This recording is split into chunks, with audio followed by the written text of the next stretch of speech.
Hi, welcome to another episode of Luna Nectar Universe. Today we're so excited to have on our podcast Monica Elena, who is a former international fashion model turned holistic nutritional practitioner and owner of Holistic Heals. Hi, thank you for having me. So before we begin, we just kind of want to ask you, how have you been? Obviously we're doing this recording in this really weird time when we're impacted by COVID-19. So how have you been coping? I'm happy and healthy right now, so I'm feeling pretty fortunate, and really at the end of the day, health is all that matters, so I'm feeling good. But to be honest, it's been quite a roller coaster ride for me. I had a lot of ups and downs, and I was just riding the waves and rolling through all of the different emotions. And I actually did a little bit of research, and I learned that this whole pandemic and what we're going through is grief, actually. So it's a different sense of grief, in the sense that it's kind of grief of our future and of uncertainty. So I just learned a lot about that and tried to kind of like delve into that and figure out how I could kind of come out of it a little bit stronger. Mm-hmm. And right now I'm feeling good because there is a little bit of normalcy that's happening. Yes, we're very lucky. We're very, very lucky. Yeah. So I'm feeling good, but it's been a lot of ups and downs with the business and my personal life. So we asked all our guests to sign in by telling us their sun, moon, and rising signs. So what are yours? So this is kind of fun. I'm always such a sucker for these kinds of like astrology quizzes. So it looks like my sun is Aquarius, my moon is Cancer, and my rising sun is a Pisces. Oh my God, that's very similar to me. Is it? And you have a lot of water. I am a sun Gemini, I'm a rising Pisces, and a moon Cancer. Oh, okay. Yeah, Wow. so we're very emotional and sensitive. Family and friends are really important to us. And I think I cry over everything. I just feel like there's a lot of water in me. Yes. I think that it's really important that we live by water. I had a reading done by an astrologer once, and he's like, you can live anywhere, but you need to live by water. Interesting. So that was really interesting. Yeah. Yeah, that's interesting. Yeah, because I actually, even though I am I'm a colder person, I don't like really cold water. I always want to be near it. Yeah. So it's not like I'm necessarily in water. Yeah. I always want to be like walking on the seawall or camping by water. So I can definitely attest to that. And then the emotional aspect. Yeah. I cry over everything. Oh, I know. Yeah. Everything. Like I watch The Family Feud, and The Price is Right, and I cry when people get prizes. Like I'm just like happy tears. Happy. Yeah, mostly happy tears. I mean, you too. You have Scorpio in you. Scorpio is my sun. Yeah. My other ones are Sagittarius, so fire, and then Virgo, Earth. Okay, so you're very balanced. I'm balanced, but my crying's on the inside. Okay, so you started your career as a fashion model. How did that journey lead you to a path in holistic nutrition? So I think I've always had a bit of an affinity to nutrition and health and nature. I grew up in Romania, and we spent half of our year on kind of our summertime home, and it had a lot of land, a lot of property, and we grew a lot of different crops, a lot of veggies, a lot of fruits, a lot of plants. And so I think when kids were kind of playing with Barbies and toys and those kinds of things, I was actually out picking bark off trees and berries and making tinctures with my grandmother. Yes. Yeah. And I was like making like forts out of scrap wood and kind of like collecting fruit and veggies to pickle and to ferment. So I think it started very young, and it was kind of ingrained in me. And then later on down the road, when I started modeling, I was about 16 and very young and impressionable. And at 16, you're a little bit thinner. Your body hasn't fully developed. So of course, by the age of 19, I was still modeling. I was starting to like fill out my curves and get more womanly. And I had agencies and I had clients telling me, you need to lose weight. You need to kind of get thinner. And I knew that I wanted to do it in a healthy manner. I just didn't know how. And so I really started kind of going down the path of learning about what was going into my body and how I could kind of help support it. And we can talk about it later on. Like, it definitely goes down a different path later on, but that's how I was kind of educating myself. Mm-hmm.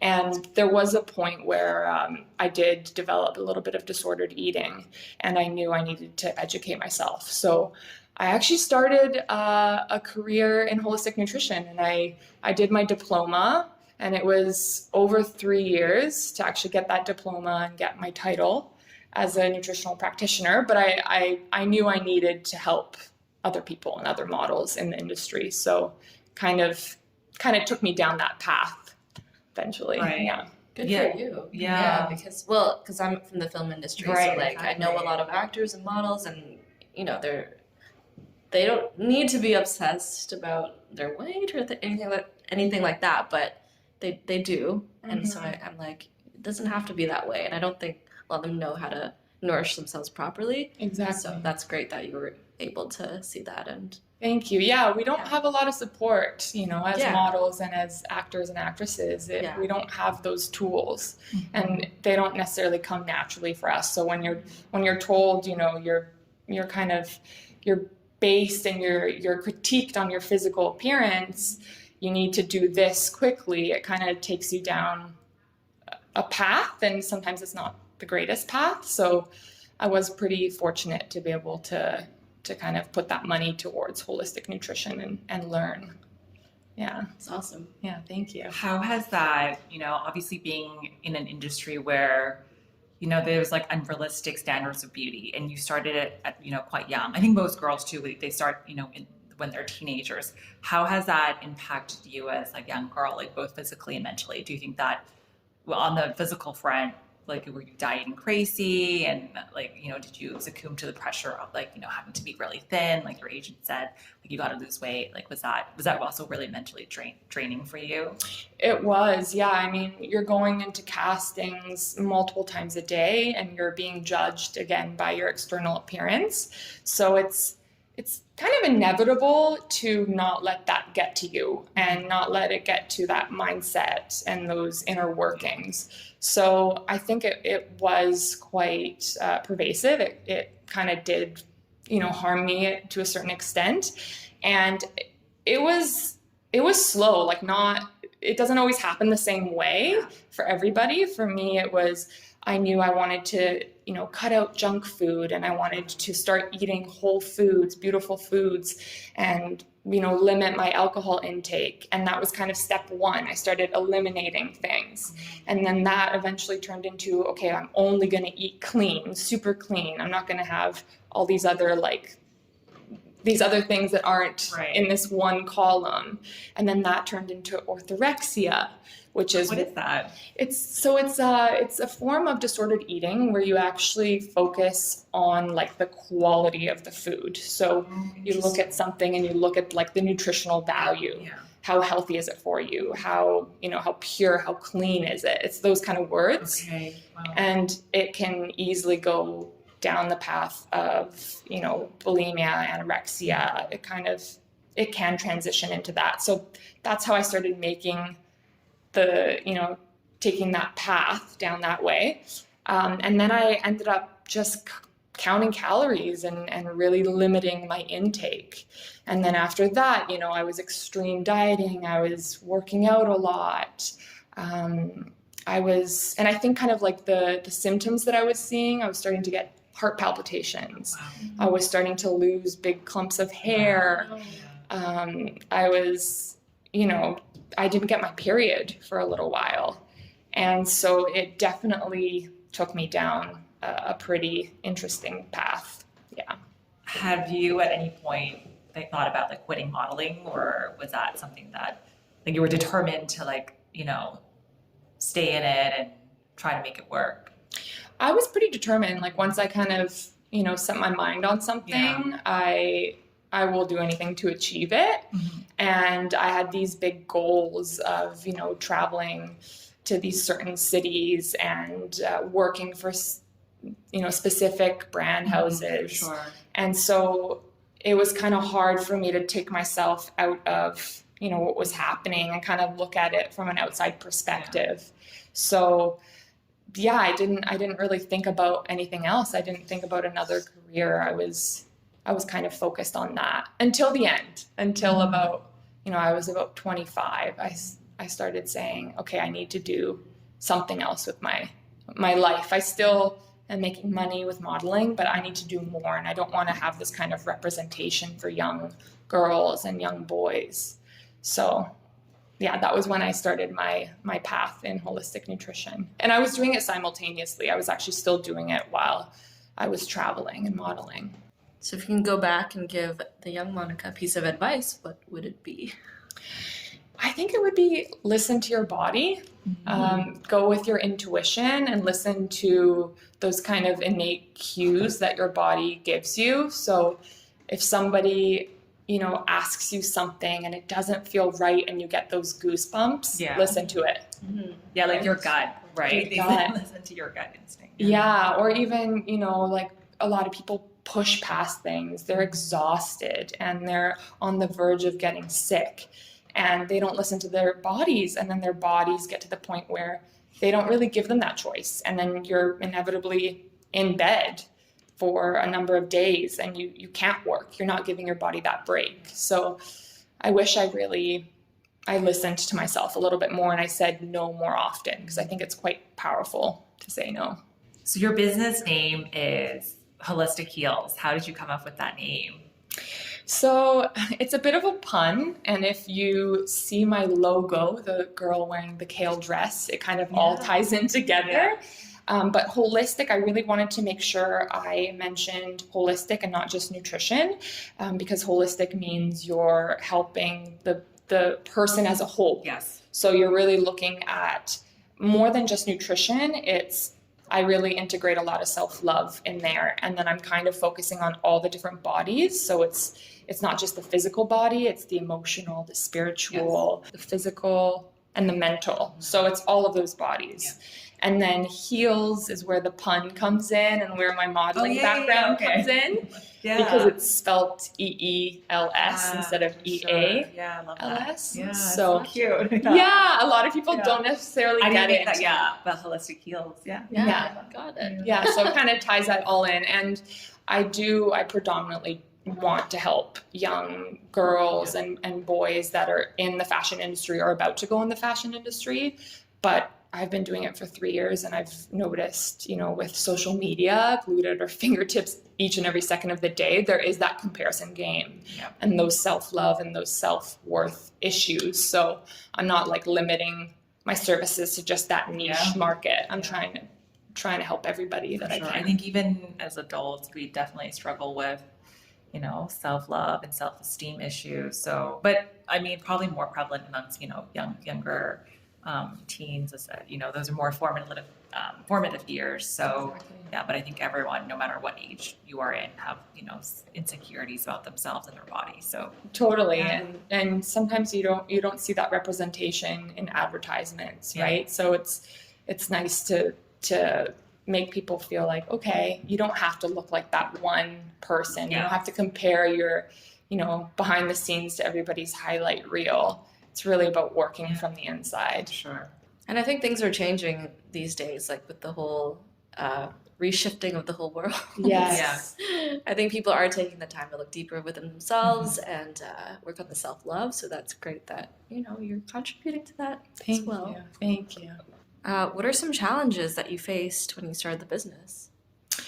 So I think there definitely were some challenges. I think one of the main things, and we talked about this, very emotional, being, a water sign. I think I am a little bit more of an emotional businesswoman, and sometimes the downs take me a bit longer to bounce from. It with COVID, it was a lot harder to pivot and do everything virtually and kind of to pivot and change all these things. I had plans. I had an entire I had content from March until the end of July planned out.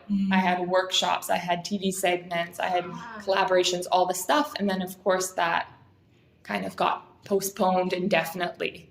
And so it's taken me a lot longer to bounce back, and I'm working on it, but I think being emotional is also a beautiful thing, and it drives me, and it gives me passion. So those are one of the downsides. Do you think it was sort of, obviously being a model requires a lot of like hard work and discipline and, great relationship and time management skills. Do you think that there are a lot of skills that you were able to transfer from your career as a model to an entrepreneur? I mean, Mia, you too, as an actress, I think that you also, and I think we talked about this before about you're really thick-skinned because you're like, I face a lot of rejection in this industry in which you need to be an entrepreneur. So both of you, this question is to both of you, do you guys think that your sort of background, career in film and modeling have helped you make that transition into to entrepreneurship? 100%. Yeah. For myself, I mean, I didn't learn this very easily, but I learned later on that as a model, even though you have an agent, you're actually an independent contractor. Yeah. So you are your own business person, right? You wear all the hats. And so I think I learned you have to be timely. You have to be on time. If you're not 15 minutes early, you're considered late. And so I kind of was able to transition that into my business with Holistic Heals. I think another big thing was just being really organized with all my expenses and all my payments, right? As a model, it's oftentimes you just kind of forget about jobs. If you don't have an organized worksheet, a spreadsheet, it's easy to miss things, and you might not get paid when you're traveling around the world and you have agencies everywhere, right? Yeah. So that helped me. I'd write the job, the date, how much I was getting paid, what the commission for my agency was, and I would make it yellow. And then as soon as I would get paid, Great. Yeah. So I think I transitioned a lot of those skills into what I do now. Yeah. How about yourself, Mia? I feel like, emotionally, definitely. The rejection thing, it's like, okay, now I'm doing a business, but it's not a big deal if I get rejected 1,000 times because I've already been through it. Yeah. And I don't know if you experienced this, but like, as a model and as an actor myself, like there are people that are like, oh, but you just model or you just act. Like, do you even have the credentials or skills to start a business? Right. Have you ever experienced that? I don't think I have. I think I put more self-doubt in my head than anybody else, really. But I think I knew that I needed to educate myself and get that diploma in holistic nutrition. I knew I needed to do that. So I did 3 years of that. And actually my school was really, really tough with marks and with requirements. I had to get 80% on every single assignment. Otherwise I flunked. And I had to get 80% on my exams. Otherwise I flunked. So they set standards high, and I was really invested in it. And then once I came back to Vancouver, I did more hands-on kind of courses to learn a little bit more about nutrition. So I went in as far as I could, but I think the self-doubt comes more from me than from other people, really. Yeah, I think that's right. Sometimes there's like imposter syndrome. You're like, am I even qualified enough to do this or to be answering this question? So, but it's interesting when I do the workshops. Sometimes I feel like, maybe because I always have like a Q&A at the end, and I'm thinking, oh my gosh, what if I can't answer this? What if I don't know the answer? And most of the times people, they just want like a simple kind of answer. It doesn't have to be this elaborate topic, right? So I think as long as like you're genuine and you're passionate, and that really translates, and people rather have that than like, oh, all about the numbers, or like totally, or sugarcoating things. Yes. Yeah. Okay, so you don't just coach your clients on nutrition, but you also spend time teaching them self-esteem. So what is the number one thing we should do to cultivate self-love? I know it's easier said than done when we live in a super digitalized world, and there's so much social media and like showing us, our failures or shortcomings in comparison to our peers. I think that daily gratitude is huge. Yeah, and it's, even if it's verbal, I think it's really powerful if you do it, in the morning. But I think that writing it down has that much more power. And it's oftentimes, living in Canada, sometimes we take things for granted. I mean, we have accessibility to clean water. We have accessibility to beautiful food, imported products, shelter. So even writing these simple things that we take for granted down, right? It makes you kind of appreciate and become aware of how much abundance you have in your life. Yeah. It's so funny. I am smiling because we recently just did another podcast with the Reiki healer, and we also asked her what is her biggest advice to kind of raise our vibration and manifest, our desires. And she's like, gratitude, that's her number one advice. And it's funny, her Instagram handle is Holistic Abundance. And it's funny that you mentioned abundance, but it's, gratitude. I definitely think it's very good advice. Yeah. And she's like, it's easy to do, you can do it every day. And sometimes I think that, like you said, we take advantage of it, living in, Vancouver, where it's such a livable city, and we definitely I personally think I take a lot of things for granted. Oh, me too. I have a little the 5-minute journal. Yes. I've partnered with them quite a lot in my workshops. Yeah. Yeah, it's a journal that so every day it prompts you to write down three or five things or something that you're most grateful for. Okay. At the top of the morning and then before you go to sleep. Mm-hmm. And is there other stuff in there too? How you could make your day better, which I think is kind of cool because it adds another element. But even with that, I mean, I love the gratitude journal and I swear by it. But if you can't afford the $40 or whatever it is, you can simply, and I did a live TV segment where I actually talked about this, but you can just get a piece of paper and write down one thing you're grateful for and fold it up and put it in a jar. And then you have a gratitude jar. And at the end of the year, just dump it out and read all these beautiful things you're grateful for. And then a lot of the times you see all these little wins that you've had throughout the year, just little wins that have probably created this big win, right? So it makes you appreciate things. Oh, I like that idea. Mm-hmm. Yeah.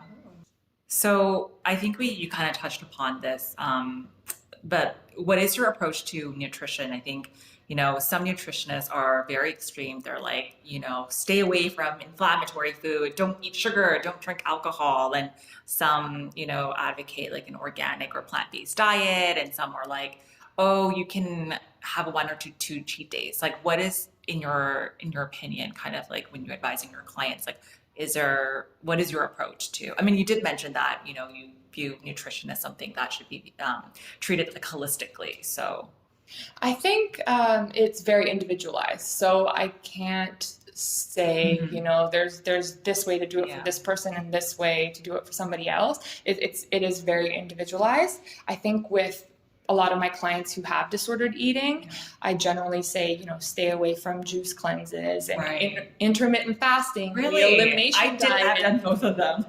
But with somebody that has disordered eating and these patterns, those kind of things can trigger you, and you're eliminating things. So it's going back to that mindset and those routines.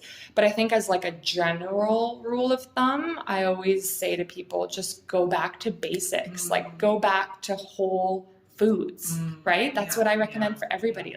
Go to things that are not processed. They're as natural as can be and as close to their natural growing state as can be. Yeah. So whole fruit, veggies, grains, fish, whole fish, meat, as opposed to just picking constituents from things and buying 1,000 products. Yeah. I think that's kind of what I base health on. And that's probably the easiest, most simplest tip, but I think it will be the most rewarding long term. Mm-hmm. You're making me very hungry right now. I know. Fish, yeah. If there's one food you can eat every day, all day, every day, what would it be and why? So this might sound really Romanian, but if I had to pick one thing, I'd say pickles. Oh, okay. Oh, really? Yeah. But as a general kind of term, I'd say anything fermented or pickled. Yeah. So again, going back to my Romanian roots, we would, we would grow a lot of cucumbers and tomatoes and all these things. And then for the fall and the winter, you don't have access to that. So we would preserve everything and pickle everything. Interesting. And we would even use, our green tomatoes that hadn't ripened. We would pickle them. Oh, wow. We would do green watermelon. And actually that sounds pickle. refreshing. It was right now. so interesting. It's like the sweet and savory and like refreshing kind of thing. Yeah. So I think anything fermented, I'm always a sucker for. Reminds you of home. It does. It really does. And it's really good for gut health and gut bacteria. Yeah. Does it have probiotic? Probiotics, yeah. Because it's the fermentation, right? Mm-hmm. So speaking of fermentation and probiotics, this leads us to our next question. Talk to us about gut health. I think the link between inner and outer beauty, is undeniable. There's a lot of research and data supporting that. What you eat is, your inner, kind of your gut health or your outer beauty or outer health is a reflection of your gut health. And so you have a lot of brands like the Beauty Chef that have products like, I think it's called the Glow Powder. That it's like a probiotic powder that is supposed to help you promote a healthy gut flora. Mm-hmm. So if we don't buy these products or take probiotic supplements, what can we eat to promote a healthier gut and have better skin? I mean, you did mention fermented food and anything else? Fermented food. Yeah, I would say fiber is severely underrated, and it's kind of often overshadowed by, all these crazy products that are trendy and new. So fiber is a really great way to start. And it also, a lot of different things like asparagus and onions, they actually act as a prebiotic to your probiotics. So they act as food and fuel. Oh, interesting. To your probiotics in your stomach. So I'm just trying to get a lot of fiber as much as possible is really important. And then things like water, again, underrated, but it's huge. Our cells are made up predominantly of water, and our body thrives on it and needs it. And it helps you have that beautiful glowing skin, right? Yeah. When people ask me what's your favorite drink, I always say water. Yes. Honestly, It's so important. And if you can just start with 2 liters a day, and that's kind of general rule of thumb, you'll really see your skin glow in the morning. It'll hydrate. Yeah, for sure. But of course, it's all dependent. The whole water intake thing. Yeah.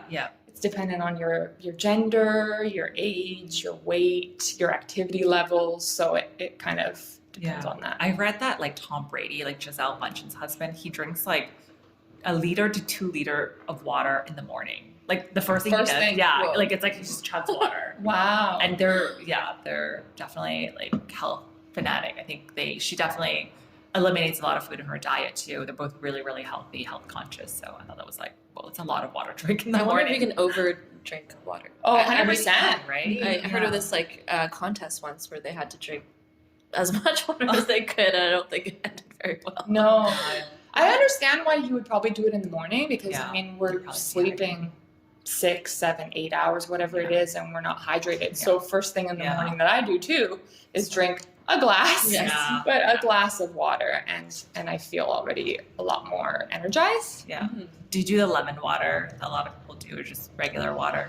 Regular water, but I oftentimes I do crave that that little bit of citrus in there. So I'll do that. I don't do the super hot lemon water. I'll do warm lemon water or even just cool from the tap with a little bit of lemon.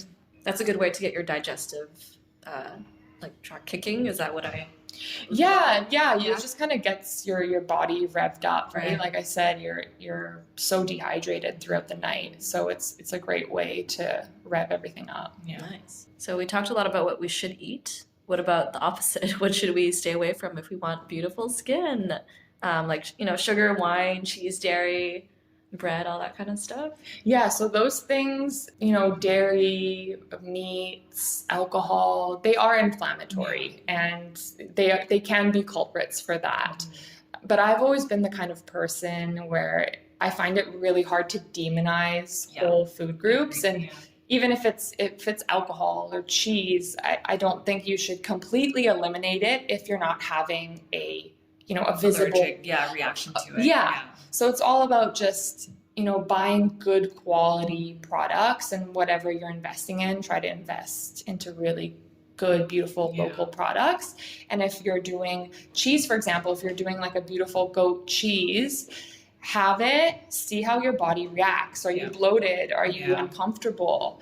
And if you don't see, inflammation or acne coming up, then maybe it's okay to have once in a while, right? So I don't like it when people completely eliminate things that they haven't necessarily tried out in their body. And it's all about listening to your body. Yeah. So I'm not a big advocate of demonizing food and kind of eliminating whole things. But yeah, I wouldn't recommend it for people that do have issues. And it's all about moderation. I know it's not sexy, it's not riveting, it's not groundbreaking, but I've always been a big advocate to enjoy those things and, don't feel guilty when you're eating it. Yeah. Allow these treats, allow these things once in a while, and fully and wholeheartedly enjoy them. Yeah, I totally agree. Moderation. Yeah, I know moderation is everything, guys. Yeah. I agree, and I think it's fine. A glass of wine once in a while is okay. Yeah. It's very specific to your body, but I don't want to tell people to eliminate it completely if they're not having issues with wine. Yeah, because the more you like put a full stop to it, the more you crave it, and then it'll come out in other ways. Exactly. I totally agree. Yeah. And sometimes there, if you are craving something and you've had a lot of it, like if you're craving chips or something like that, for example, sometimes it's important to just take a minute and be like, okay, am I trying to mask something? Am I actually just thirsty? What's going on? And once you actually stop, pause, and you think about it, then you can get a better answer. Maybe it is you've had a really bad day at work and you're trying to mask that. Maybe you're just craving chips, and that's okay. Have the chips, but it's just about like really tuning into your body and your emotions. Yeah, I noticed that, like, that's what as women prior to our menstrual cycle, I crave certain food and I let myself have it. I'm like, if I want a pint of ice cream, like I will go get it. Totally. And as long as I don't do it like every day, I do think that we need to be kinder to ourselves. I think in my 20s, you see if I eat anything that's deemed as unhealthy, like ice cream or wine or sugar, I would honestly like feel so bad after for days, and I would feel so guilty. And now I'm like in my 30s, I'm like, it's okay. You could just be kind to yourself. I think that's so important. And there's this cycle that kind of goes, and that's a lot of the disordered eating cycle. It's when you deprive, and you do it for so long, but it's always on your mind. And then you have a kind of like certain breaking point where you allow yourself that cookie, but you're almost like in a state of like, I'm doing something really naughty, I'm doing something bad. You end up having more cookies. You end up having the whole box. And then you motivate yourself through punishment again, right? And you stop having that cookie, and then the cycle starts again. So it's much more important to look at what you're doing every single day rather than what you're doing once in a while. You're having a cookie a few times a week, that's fine, but focus on what you're doing all of the time.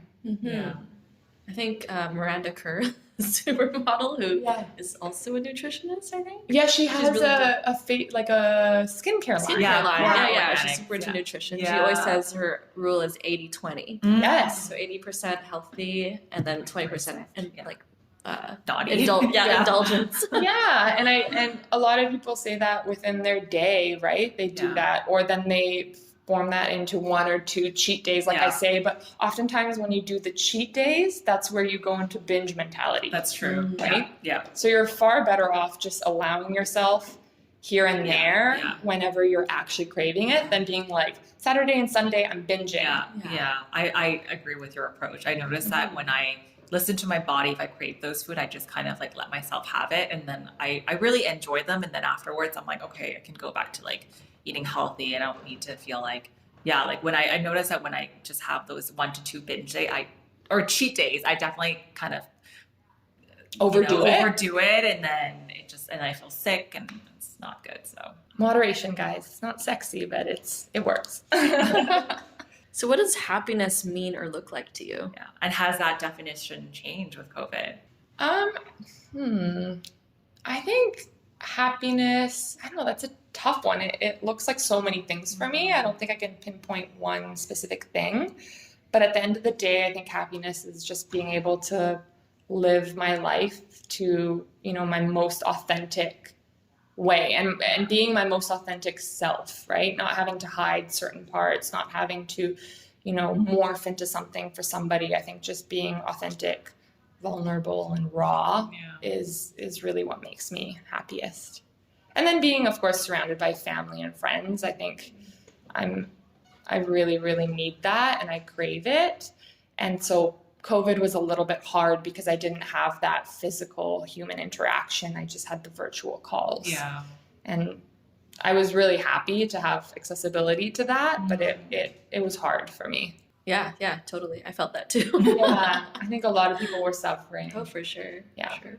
But I think, just being authentic is probably my happiest self. Yeah, that's great. What is, your go-to wellness or self-care ritual, like especially when you're having a bad day? Like what do you like to do to kind of bring yourself back to your centered self? I think 15 minutes of intentional movement every single day is really important to me. And oftentimes, like I mentioned, I'm usually out in nature and I'm grounding, on grass, I'm by the water, I'm walking the seawall, and it can look like so many different things. Whether I'm on my menstrual cycle, whether I'm feeling super energized, it's so many different things. It can be a light stretch. It can be an intense workout in an infrared workout class, right? But it's just that 15 minutes of being with myself, being in tune with my body and just moving it a little bit, getting that lymph moving, getting those endorphins. Yeah, I notice a huge difference every time after I get a good workout in. And I tend to think best when I'm working out. Weird, most people are like, oh, I have clarity when I'm in the shower. For me, it's when I'm working out, it's when my best ideas come to me. No way. So it's endorphin it's rush. Yeah, maybe the endorphin rush. Yeah, probably. And for me, it's even if I'm just stretching for 15 minutes outside, it's just getting that circulation moving and getting the serotonin and all that. I think really helps. Yeah, and being outside, of course. And being outside in fresh air. Yes. If you're stranded on an island and you can bring one item with you, what would it be? So I feel like something that would actually help me out and get me out of that situation of being stuck on an island would be a knife. But that's really boring and I don't want to go with that answer. So I want to say a hammock, to be honest. Okay. Oh, yeah. I would bring a hammock. Oh, yeah. So I actually bought a hammock once, our self-quarantines were kind of over and we were allowed to go in local parks. I bought a hammock and it's been life-changing. I'll never go back. Yeah, it's been incredible. So I kind of, I have a little bit of a travel bug and I always want to be traveling. So I think being on a hammock on a warm tropical island near water would be incredible. So I think that would be my answer. But the knife feels like that's a practical one. That's a practical one. Yeah. So what can we expect from you and your business in the near future and in the years to come? Oh gosh, where do I start? I feel like there are so many things on the horizon. Good things for sure. I think I've just been craving that energy that comes with workshops. I host a lot of workshops at my office space, and there's such an energy having a room full of people that are just eager to learn and create community and chat about these certain topics. So I'm really craving that, and I'm already planning workshops that can be kind of in person, physically distanced, but just that energy and that vibe. I think that's what's up on the horizon. And I had quite a few successful ones last year, specifically about kind of the dark underbelly of the fashion and the beauty industry. And I had an exclusive screening of this documentary. Oh, wow. Which one? It was actually called The Illusionists. It was a lady in New York that shot this. And I think it took her, what did she say? I think it took her about 6 years to shoot the documentary. And she was actually, I had to, purchase the rights to screen it. Wow. And it actually got a lot of attention. And I had the Daily Hive do an article about it. Wow. And yeah, so I think I want to do something like that because I actually paired it with a self-love workshop. So it was a bit of a hands-on workshop afterwards. So I think I'm craving that, and I think I'm going to start up workshops again. But another fun thing also, just to go back to my modeling days, I started intentional modeling last year. What does that mean? Intentional modeling? Right? Isn't it interesting? So it's not like what your average modeling is like. So I kind of have a bit of a criteria of what I want the clients to kind of portray and to adapt. And I think the biggest thing is just not photoshopping and editing my pictures and my physical body. So I don't want that like super smoothed out skin. Yeah. I don't want the body manipulations, the thinning out, all that Photoshop.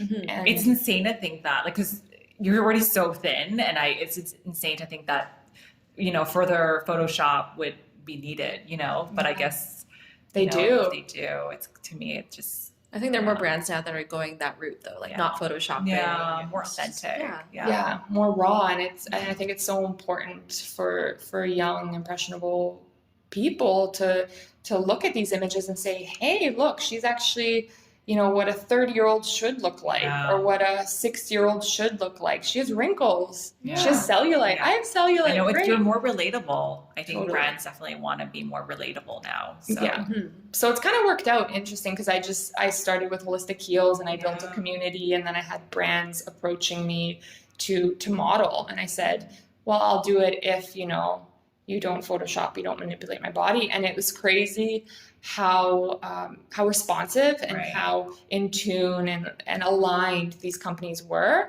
and how in turn empowering it made me feel so empowered, because as a model I didn't have that kind of say, right? If you said no to jobs, your agency would be like, okay, well, I won't put you up for as many. The more you say no, the more they don't put you up for as many things. Mm-hmm. So I felt like it was very empowering to say, no, I don't want Photoshop. I don't want these unrealistic expectations to be portrayed.